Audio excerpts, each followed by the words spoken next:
Okay, well, probably not a lot's changed because it's the start of the day and I haven't done a lot of my gardening work. Hi, Bubba. Hello. Okay. Um, but we're going to pull this out because if they're seeds, they should be ready by now. And we did put in the Texas tomato cages over these blackberries, and we'll put some T-posts at the corners just because these blackberries get real like top heavy and fall over. And so as good as these Texas tomato cages are, there's only so much they can do with that kind of weight pulling on one edge or the other.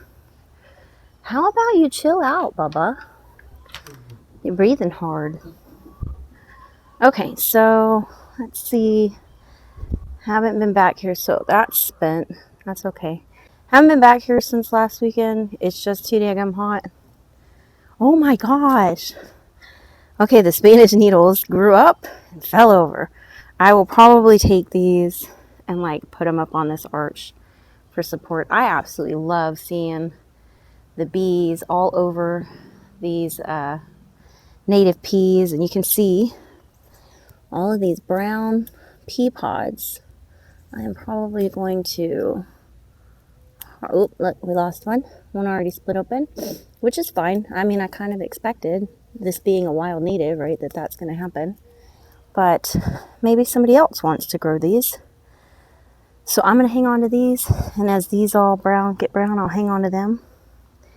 And I just think it's a beautiful pea vine, and for it to be a Texas native, I mean, you really can't ask for much more than that. That beautiful echinacea flower is still there. That's nice.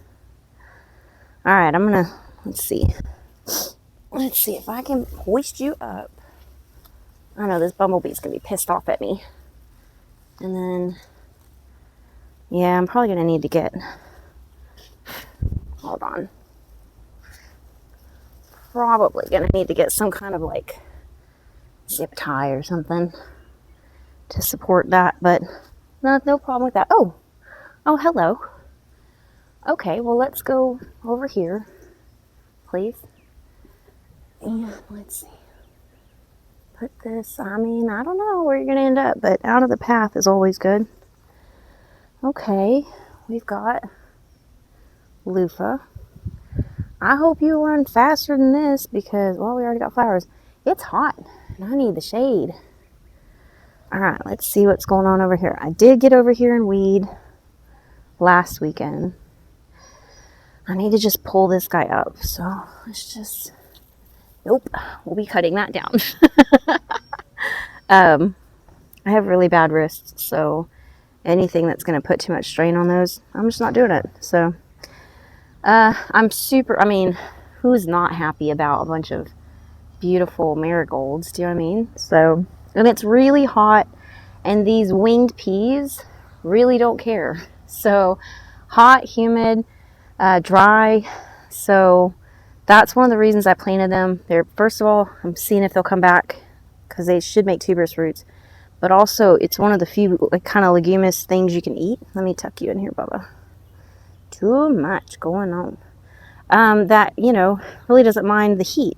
Another good option, if you're in an area like mine or the Southwest, is a tepary bean, which is it's its own type of bean.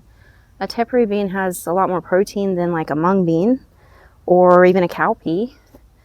And it's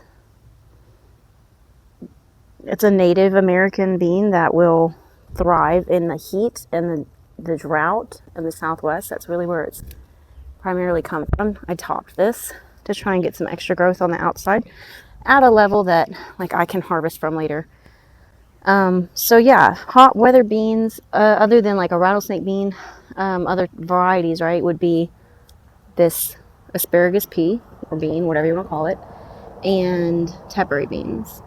I'm not growing any tepary beans right now because I'm preparing for surgery for my hubs, and honestly, I'm just winding down the garden. Like, I'm not planting new stuff. I'm letting stuff grow, and if it does well, great.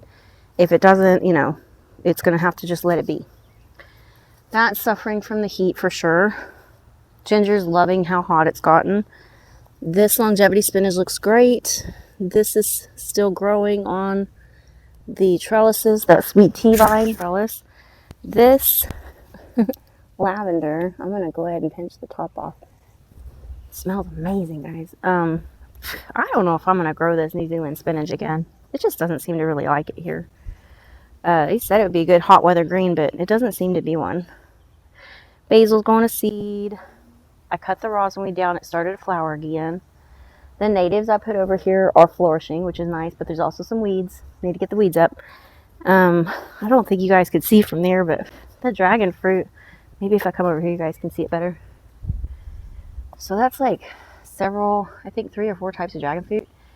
And they have just gone bonkers this year, which is nice, right? Because they look pretty puny. So I'm going to cut these tomatoes down at the base today, let them dry out and pull them up. And then we can get rid of these, not get rid of, but we can pack away these tomato cages. That black-eyed Susan is really dry. It did its thing. It's done. Move it on. Same with these. They'll self-seed, and I'm going to let them because this is a flower bed full of perennials, and most of them are not making it. There's spring ephemeral type flowers in here. I'll see if I can find some other perennial flowers that really, it's hard, right? Oregano does great and it's flowering. It's because it gets so hot and dry, like it's so moist, humid, it rains a lot in the spring and the fall. But in the dead dog days of summer, it's 103 degrees and no rain. There's not a whole lot of stuff that can really flourish under those conditions, you know what I mean? So I do want to try and find some things I could put in here that will flourish in the hot part of the summer. It's just a challenge. So I will kind of keep researching that. And I've known that, you know, where I live, but it's just hard to find perennials that will do that. The gochujang peppers are putting on peppers. I have not come out and cucumber hunted all week, so we may have a cucumber in the tree. Oh, we have several. This one. Okay. And actually, yeah, you're actually more the size. I should be pulling them out. So, we got cucumbers. We've got no peppers on this side. This dahlia, I've kept it because it doesn't hold itself up super well. But it is this amazing, beautiful kind of bronze color. It's absolutely beautiful. So, I'm really happy to see that coming out and flowering. Again, Marina's Praise has one tomato up there. It's so hot that I'm just amazed there's any tomatoes, you know. So these guys, I should come and just take off all these dead limbs.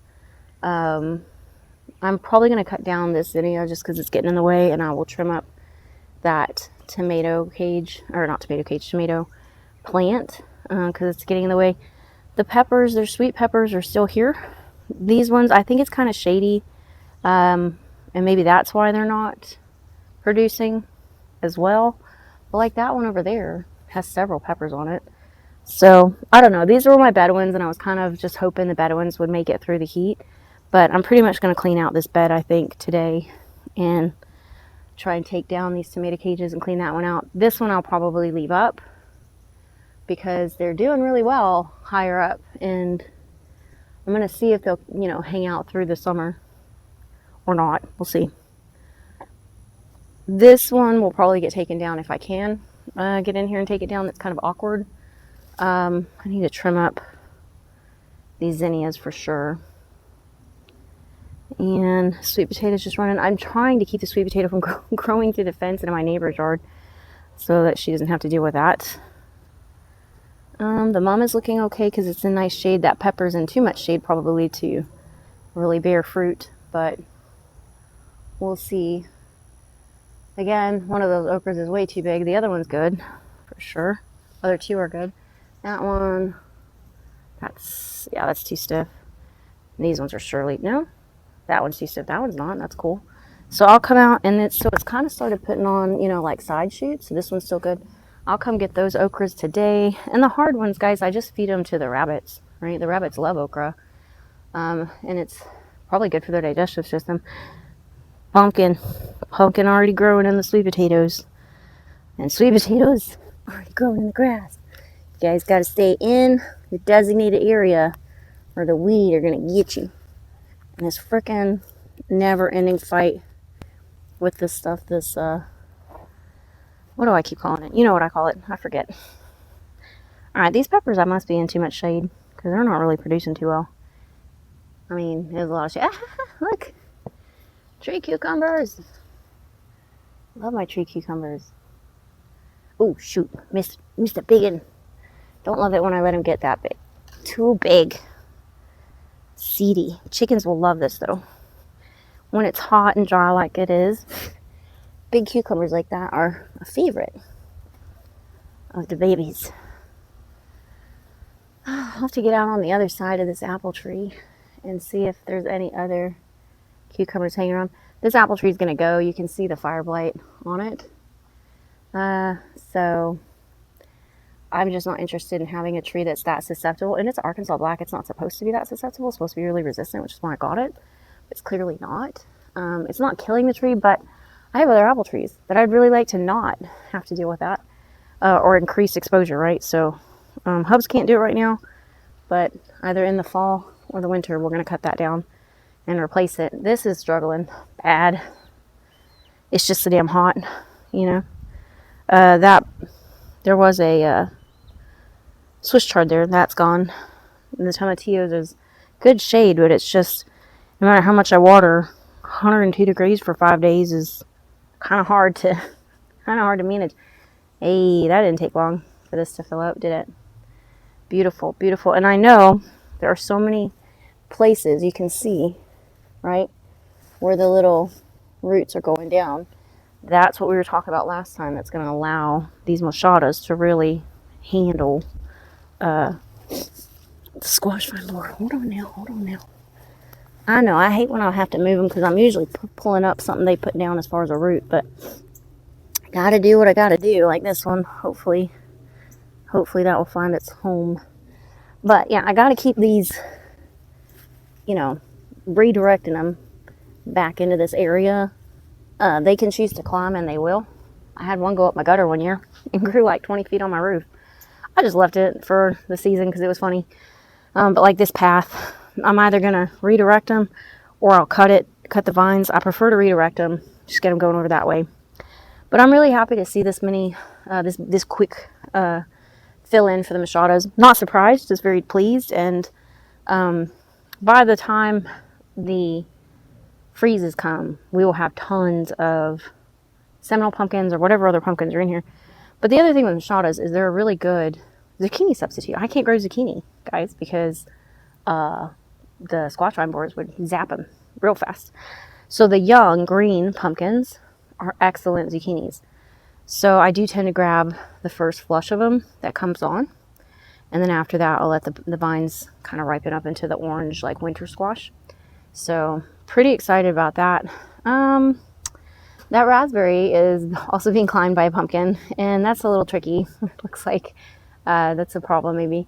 So yeah, I'm gonna need to get in there, and I don't know what I'm gonna do with that. I might wrangle it. I might make some cuts, or I might just tie it all up with a string and be like, support yourself, because I don't really want to. Look at these little tips, these growing tips. I don't want to cut them off. I just need them to go back the other way. Go back the other way. And like you, I know you're already clinging on to stuff. Cling on here. Cling on to this. Hold on. Quit. You already put a root down. Here, I'm going to set you back that way. And that is touching, right, this structure. I fully anticipate that sweet potato, pumpkin, yam, whatever, will climb over this house and make a shady spot. So, all right, well, that's the chicken run garden. I call it the West Side Garden now because there's not really chickens running around in here anymore. Let's go look at the rest. I'll also say I love these Texas tomato cages because the spacing is wide enough to like really get your hand in there, or a set of pruners. And a lot of the oops, come on, Lord have mercy. A lot of the other tomato cages you'll get, or the what do people use, the rebar, you know, pretty much any other tomato cage is maybe a 4-inch hole if you're lucky. You can get your hand in there, maybe, if your hand's not real big. But you also have a struggle if you need to prune something, getting in there and get your pruners in there. So, I noticed just the other day, guys, there are some grapes. I don't know if you guys can see them, but there are there. But this is not staying. I can't. It's on its way out, I think. I can't keep dealing with that if it's not going to give me any fruit. These have dried up. I didn't actually come and harvest the rest of them. I've actually been letting them dry and then giving them to the girls to eat because they like them. They like the maters. These ones are all still looking good. Tons of flowers on the Juliet. No, this is not Juliet. Rapunzel. And this loofahs are growing. I've been trying to keep those 2 pots really watered. And let's go look in here. I haven't been in here, guys, since last time you and I were in here, so I've been a very hands-off gardener this year. Need to fill up this pond. It's low. I can already tell that. Ooh, weeds and zinnias. Need to come handle that. Ugh, lots of weeds. I don't really want to get into that. This is so shady and nice, and there's so many greens. Like, I know y'all think I'm not eating any of these greens. I am. This thing just grows a lot. A lot. Oh, we got some. This one's almost, whoops. That one's already starting to kind of red up. Got to get in here and get what I can of the peppers. This pepper peach, they're getting a little much, but it's also full of peppers. I'm not gonna do anything but be happy. Okay, so we can see sweet potatoes. I am constantly redirecting the sweet potato vines. They're already running that away. Oh, one of my popolos finally bit the dust and bent over. I'll cut that and it'll keep growing. And then I'm gonna probably try and just freeze those leaves. They really don't dry very well. And then you can actually hardly see the sweet potato vines for the black beans that are coming up now. So this is great. I couldn't be happier with how this is all running. I'm pretty happy about that sugar cane too. I wasn't expecting that up there, so I'm happy it's back. Ooh, Gandalf. All right, so this was supposed to be the weekend that I come out here and we cut all this stuff down. So probably gonna do that. I'm shocked. I am shocked that these raspberries are not just toast. So, good job, guys. And you look rough. I'm not saying you look great. You look rough. But you're not dead. So, we'll take it. And those strawberries aren't dead yet. So, we'll take that too. I'm going to throw the sprinkler on in here after I pull out these tomatoes. And that'll clear up that bed. And then I'll plant my potatoes in there in a couple weeks. And that's it. Alright, guys. Well, that's a lot. It's a little woolly, a little wild and woolly out here, but we're still getting a lot of produce, so can't complain.